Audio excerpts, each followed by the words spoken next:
Hoje quero compartilhar com vocês uma palavra rápida que vem da parte do apóstolo Paulo, né? Da parte de Deus por meio do apóstolo Paulo. E eu estou dando o título aqui de A Lei da Semeadura. A mensagem está baseada em todo o capítulo 9 da segunda carta aos Coríntios, mas leremos aqui apenas uma parte. Leremos do 6 até o 15, que diz assim na Nova Almeida Atualizada. E isto afirmo: aquele que semeia pouco, também colherá pouco. E o que semeia com fartura, também colherá com fartura. Cada um contribua segundo tiver proposto no coração, não com tristeza ou por necessidade, porque Deus ama quem dá com alegria. Deus pode tornar abundante em vocês toda graça, a fim de que, tendo sempre em tudo ampla suficiência, vocês sejam abundantes em toda boa obra, como está escrito lá nas Escrituras, né? Distribuiu, deu aos pobres, a sua justiça permanece para sempre. E Deus, que dá semente ao que semeia e pão para alimento, também suprirá e aumentará as sementes e multiplicará os frutos da justiça de vocês. Assim vocês serão enriquecidos em tudo, para toda generosidade, a qual por meio de nós resulta em orações de gratidão a Deus. Porque o serviço desta assistência ao necessitado aqui, né? Não só supre a necessidade dos santos, os necessitados, carentes, aqui estão sendo chamados de santos por Paulo, certamente são irmãos em Cristo. Então, não supre a necessidade dos santos, não só dos santos, mas também transborda em muitas orações de gratidão a Deus.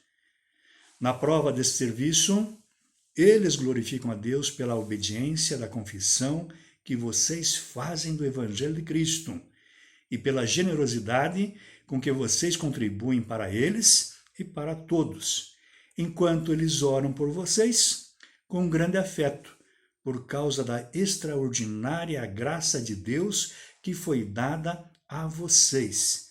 Ou seja, Deus abençoa vocês e vocês têm abençoado, então, os pobres.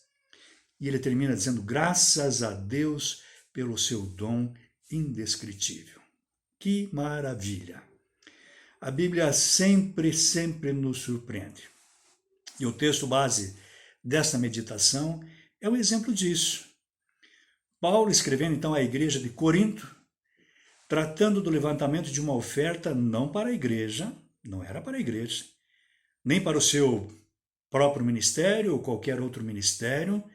Paulo levantando aqui uma oferta para pessoas pobres lá da cidade de Jerusalém. Pessoas que não teriam como retribuir o presente. E Paulo destaca que a oferta aos necessitados, longe de ser uma despesa por parte daquele que realiza a oferta, na verdade é um investimento. Olha a visão do apóstolo. Né? Esta é a visão dele.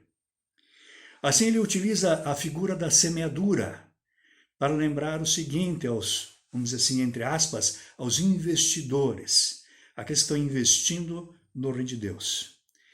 E a lembrança dele, né, é a seguinte: aquele que semeia pouco, naturalmente colhe pouco. Não tem como colher muito semeando pouco. Mas aquele que semeia muito, naturalmente, claro, desde que não aconteçam imprevistos no meio do caminho, naturalmente também vai colher muito.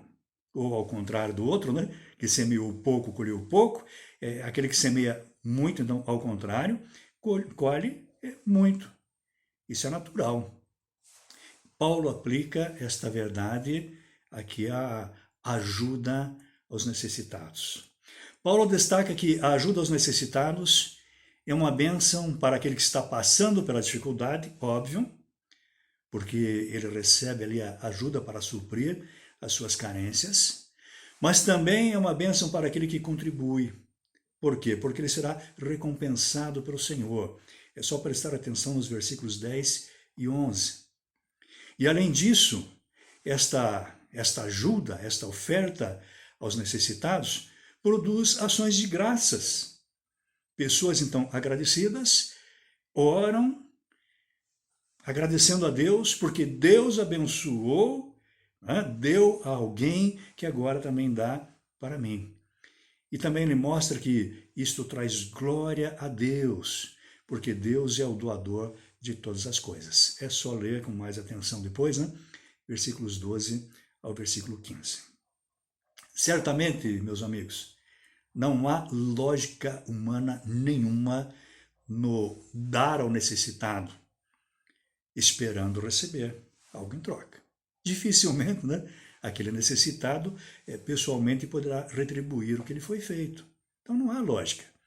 Pensando só vamos dizer assim, em investimento, parece que não seria um bom investimento. Contudo, Paulo lembra aos doadores, né, que Deus ama aqueles que assim contribuem. Deus ama aqueles que contribuem generosamente e com alegria. São pessoas que Deus olha de forma especial para eles. Deus ama estas pessoas. Versículos 6 e 7. E mais ainda, ele chama a atenção para o fato de que Deus mesmo, de forma então garantida e autônoma, continuará suprindo e abençoando os generosos. Desta forma, meus amigos, a figura utilizada por Paulo é muito bem adequada à situação do contribuir para o bem-estar dos necessitados.